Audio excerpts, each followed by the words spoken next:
Hello दोस्तों, नमस्कार। स्वागत है आपका आपके यूट्यूब चैनल एग्जाम 91 पे। तो दोस्तों देखो, हम लोग एक ऐसी सीरीज चालू कर रहे हैं जिसमें ये जो जो आपको क्वेश्चंस अभी आपको दिखाई देंगे आपकी स्क्रीन पे, ये आपके आने वाले एग्ज़ाम जो इलाहाबाद हाई कोर्ट है उसके लिए कुछ चुनिंदा क्वेश्चंस बनाए हैं। ये वही क्वेश्चंस आपको देखने को मिल रहे हैं। ये इम्पॉर्टेंट है आपके आने वाले पेपर के लिए। इसको ऐसा नहीं है कि कहीं से भी उठा के कुछ भी कर दिया गया हो, ऐसा कुछ नहीं है। ये आपके आने वाले पेपर के लिए इम्पॉर्टेंट हैं, कुछ उस तरीके से बनाए गए हैं। तो इनका एक पैटर्न स्टार्ट किया जाएगा। इसमें आपको कुछ हिस्ट्री के कुछ 80 से 100 क्वेश्चंस होंगे, ज्योग्राफी के भी ऐसे ही होंगे, पॉलिटी के, मतलब हर सब्जेक्ट के आपको यहाँ पर कुछ इंपॉर्टेंट क्वेश्चंस देखने को मिलेंगे। ये क्यों किया जा रहा है? क्योंकि अभी समय है हम लोगों के पास कम, और हो सके तो जितना ज़्यादा क्वेश्चंस हम लोग कवर कर लें वो कराया जाएगा। बाकी इंग्लिश में मिस स्पेल्ड वगैरह सारी चीज़ें ये आपको अलग से मिलेंगी। अभी तक जो प्रैक्टिस सेट चल रहे थे वो चल ही रहे हैं। अब क्या है कि उनमें हमारे पास अभी इतना समय नहीं है कि आप लोगों को बिल्कुल पूरी तरीके से सारी चीज़ें कराई जा सकें। और अब प्रैक्टिस सेट और सारी चीज़ें साइड रखेंगे। प्रैक्टिस सेट आप लोग करने ही लग गए हो, बाकी फुल लेंथ का प्रैक्टिस सेट हम भी करा रहे हैं। दूसरा, जो हमारे जो इंपॉर्टेंट चैप्टर हैं वो हम लोग जरूर देखेंगे। तो इसके लिए अब आपको अलग अलग चीज़ें देखने को मिलेंगी। चलिए, आज तो हमारा हिस्ट्री का टॉपिक है, तो हिस्ट्री में हम लोग देखते हैं। बाकी हाँ, एक इसकी सीरीज और चालू की जा रही है जिसमें आपको टारगेट बैच दिया जा रहा है। टारगेट बैच का मतलब यहाँ पे ये है कि आपको एक दिन पहले टेलीग्राम पे और यूट्यूब पे आपको बता दिया जाएगा कि कल हिस्ट्री में क्या टॉपिक है, ज्योग्राफी में इस तरीके से हिस्ट्री का होगा या ज्योग्राफी का, इस तरीके से आपको एक टॉपिक दे दिया जाएगा। आप उस टॉपिक को पूरा तैयार करके लाइए, वहाँ से रिलेटेड जो प्रीवियस ईयर्स के क्वेश्चन होंगे वो आपको कराए जाएंगे। उससे होगा क्या, एक तो आपका टॉपिक क्लियर हो जाएगा, साथ ही आपको उनके जब क्वेश्चंस मिलेंगे तो वहाँ पे भी आपको चीज़ें मिलेंगी, तो वो चीज़ें आपकी बिल्कुल क्लियर हो जाएंगी, तो वो फाइनल हो जाएगा। तो वो चीज़ें आपको बिल्कुल वहाँ पे छूटनी नहीं है, इसलिए ये टारगेट बैच होगा। चलिए, तो आज की जो क्लास है हमारी, उसमें हिस्ट्री का पोर्शन हम लोग देख रहे हैं। उसमें पहला क्वेश्चन लिखा हुआ है कि ऐहोल अभिलेख में किस शासक का वर्णन किया गया? चंद्रगुप्त मौर्य, अशोक, समुद्रगुप्त या पुलकेशिन द्वितीय? तो यहाँ पे पुलकेशिन द्वितीय का जो है इनका वर्णन किया गया है इसमें ऐहोल अभिलेख में। चलो, मेहरोल लौह स्तंभ लेख के में किस महान शासक की जानकारी प्राप्त होती है? तो अशोक, चंद्रगुप्त वन, चंद्रगुप्त दो या अशोक बर्मन? तो चंद्रगुप्त द्वितीय के बारे में हमको जानकारी मिलती है। ये कौन सा? मेहरौली लौह स्तंभ जो है, इसमें जो है चंद्रगुप्त द्वितीय के बारे में हमको पूरी तरीके से जानकारी मिल जाती है। चलो, ब्राह्मी लिपि को सर्वप्रथम किसने पढ़ा था? यह क्वेश्चन बहुत इंपॉर्टेंट है, बढ़िया क्वेश्चन है। क्या दे रखा है? William Jones, Hector Munro, James Prinsep या गंगाराम साहनी? तो जो ब्राह्मी लिपि थी इसको सर्वप्रथम पढ़ा था जेम्स प्रिंसेप ने। 4 नंबर, प्राचीनतम वेद कौन सा है? ऋग्वेद, अथर्ववेद, यजुर्वेद या सामवेद? अगर हम लोग प्राचीनतम वेद, प्राचीनतम का मतलब सबसे पुराने वेद की बात करेंगे तो ऋग्वेद है। ठीक है।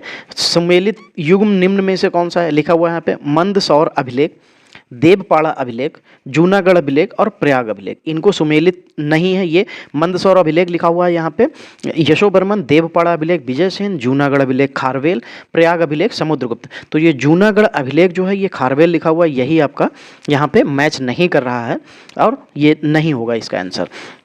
चलिए, 6 नंबर, निम्न में कौन सा उपवेद नहीं है? धनुर्वेद, गंधर्व वेद, आयुर्वेद और योग वेद? तो यहाँ पे जो है हमारे जो उपवेद नहीं आएगा तो योग वेद। योग वेद हमारे उपवेदों में नहीं आता है।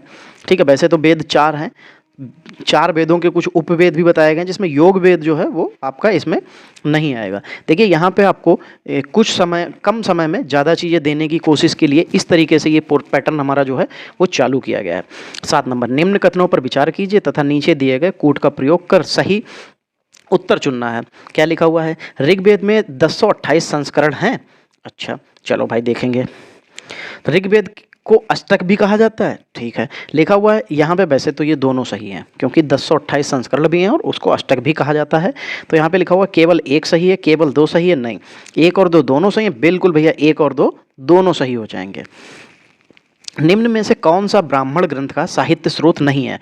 शतपथ, गोपथ, कौस्तिकी, छंदयोग और क्या पूछा था? ब्राह्मण ग्रंथ का साहित्य स्रोत नहीं है। अच्छा, ब्राह्मण ग्रंथ का साहित्य स्रोत नहीं है तो छंदयोग जो लिखा हो, छांदयोग, ये उसका साहित्य स्रोत नहीं होता है।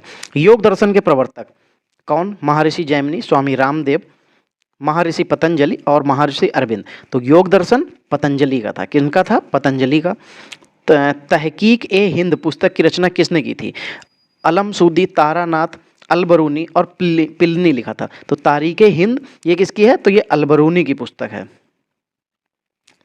इतिहास का पिता मैगस्थनीज, टेसियस, प्लिनी और हेरोडोटस। तो ये क्वेश्चन बहुत सरल और बहुत बार पूछा जा चुका है कि हिस्ट्री के पिता जो हैं, यानी कि इतिहास का पिता, हेरोडोटस को कहा जाता है। 12 नंबर, सिंधु घाटी सभ्यता के बारे में इनमें से कौन सा कथन सत्य है? सिंधु लोग कपास का उत्पादन करने वाले थे।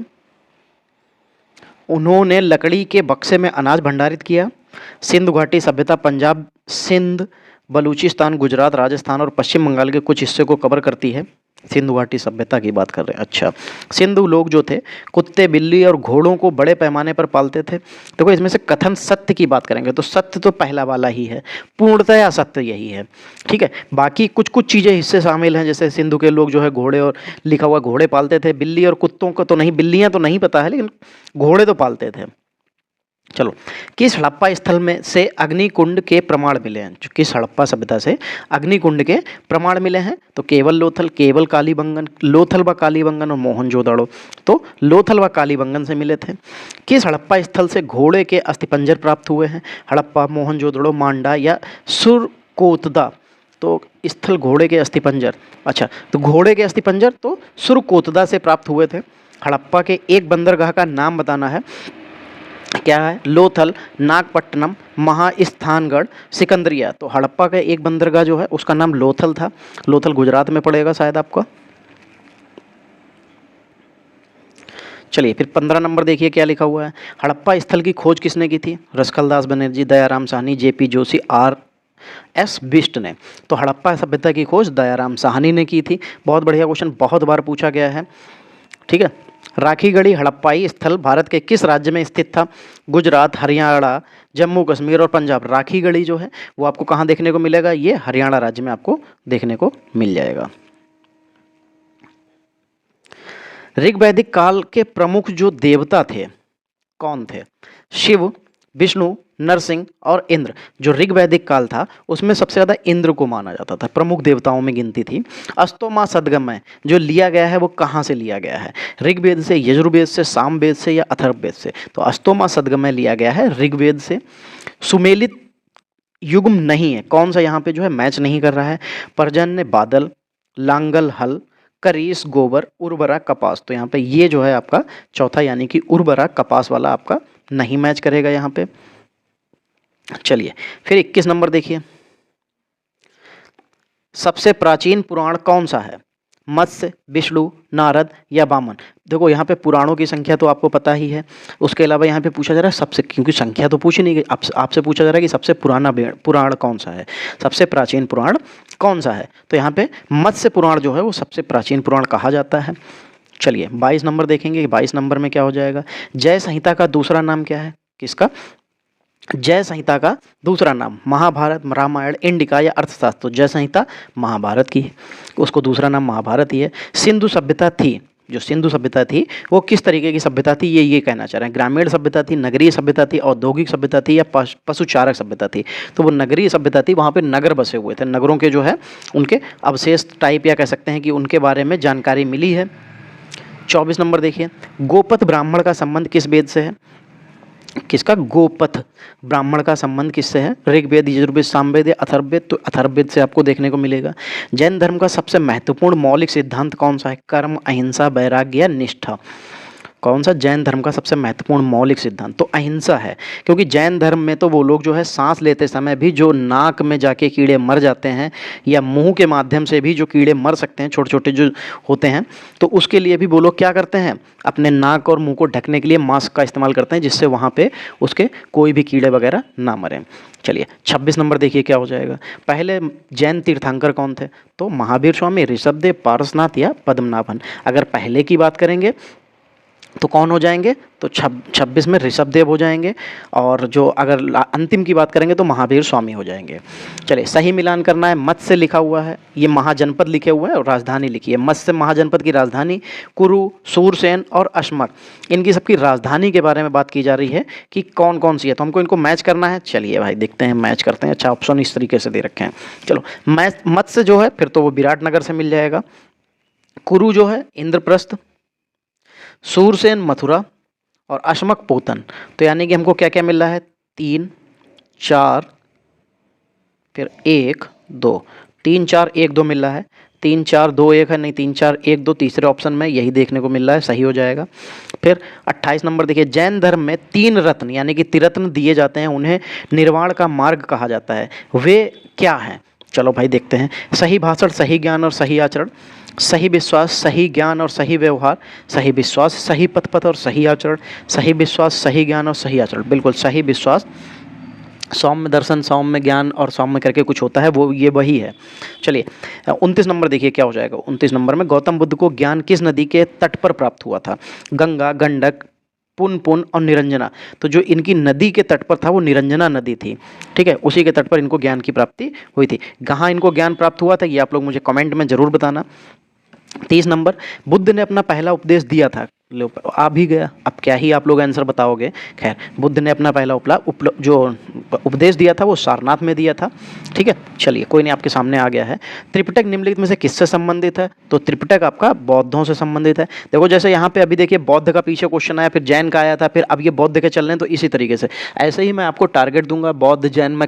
जैसे मैंने आज कह दिया कि भाई कल बौद्ध बुद्ध और जैन पढ़ के आना, तो आप लोग बुद्ध और जैन पढ़ के आएंगे, उसके ऑब्जेक्टिव क्वेश्चन हम लोग यहाँ पे कर लेंगे, ठीक है। चलिए, पशुपत संप्रदाय के संस्थापक कौन थे? वासुगुप्त, रामानुजाचार्य, लुकलीश और बदरायण। तो कौन हो जाएगा? लुकलीश हो जाएंगे। ये किसके थे? पशुपत संप्रदाय के संस्थापक थे। 33 नंबर, किसने मगध की राजधानी राजगृह से पाटलिपुत्र स्थानांतरित की थी? मगध की राजधानी राजगृह से पाटलिपुत्र स्थानांतरित की थी। बिंबिसार, अशोक, चाणक्य या अजातशत्रु? तो अजातशत्रु ने ट्रांसफर की थी। निम्नलिखित में से किसे देवनाम प्रिया के नाम से भी जाना जाता है? ये क्वेश्चन बहुत सरल है, देवनाम प्रिया वाला, कि अमोघवर्ष, कनिष्क, खारवेल या अशोक? तो देवनाम प्रिया अशोक को जाना जाता था। सम्राट अशोक का कौन सा शिलालेख कलिंग पर उनकी विजय का उल्लेख करता है? प्रथम, चतुर्थ, 10वां, 13वां? किसकी शिलालेख? कलिंग पर। अच्छा कलिंग, तो देखो कलिंग पर जो विजय प्राप्त की थी वो 13वें अभिलेख में आपको देखने को मिलेगी। जो कलिंग पर विजय प्राप्त हुई थी उसने अशोक ने क्या किया था, जो उनके शिलालेख उसने अपनी सभी जितनी भी जीते थे राज्यों को उसने शिलालेख में गणित करवाया था। तो आपको 13वें शिलालेख में जो है उनकी विजय के बारे में उल्लेख देखने को मिल जाएगा। चलिए, तो ये जो PDF है दोस्तों वो आपको हमारे टेलीग्राम चैनल से उपलब्ध हो जाएगी, वहाँ से आप लोग इसको ले लेना। तो ये जो है, और उसके अलावा सारी PDF आपको वहीं मिल जाती हैं। चलिए आज की जो क्लास है फिर हम लोग यहीं तक रखेंगे, अगली क्लास मिलेंगे, तब तक के लिए जय हिंद दोस्तों।